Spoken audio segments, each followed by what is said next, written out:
The colors of yellow and orange litter the track. The workers here are putting the final touches to this staging yard, which serves as an interchange and repair zone for the standard gauge railway. Out of the works that are currently underway, Kenyans will enjoy a journey along the railway line. Passenger trains will run at top speeds of 120 kilometers per hour, with cargo trains running at 80 kilometers in the same time. It is expected that the fast ride from Mombasa to Nairobi will be on the 1st of June 2017. Engineers who have worked on the line have sought to quell the fears of environmentalists that areas which have national parks will see a massive animal migration due to disruptions from the railway. To avoid this wildlife human conflict, we built a series of bridges along the corridor, and these bridges are wide enough to enable the animals to pass underneath. The engineers who will be building further sections of the line say that they will seek to emulate what their colleagues at the Tsavo Bridge have done. The crossing area has enough vertical clearance to pass the tallest giraffe.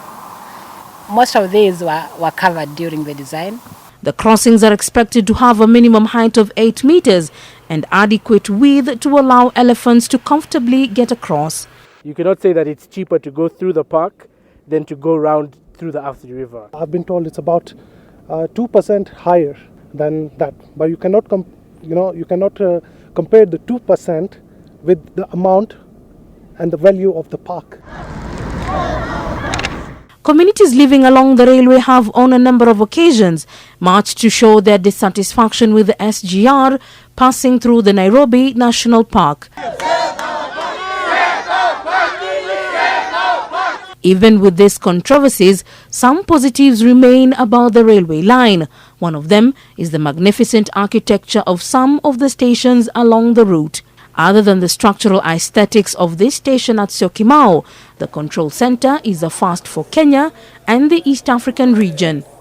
Despite assurances of top-notch works, part of the line collapsed recently during the long rain season.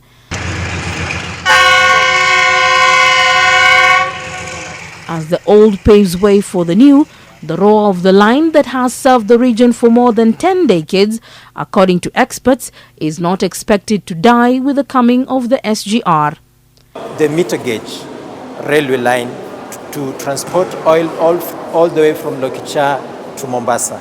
So that's why we're going to maintain the old meter gauge line. Apart from that also, we find that we still need to transport people from Syokimau here, where we are, into Nairobi city center. For a structure of this magnitude to stand tall without fear of collapse, the product that goes into it has to be of the highest quality standards. As the Chinese government continues to construct Kenya's largest infrastructure project to date, it is 40% of Kenyan business persons who are mainly benefiting from the standard gauge railway, as they are mainly producers of raw materials to the project.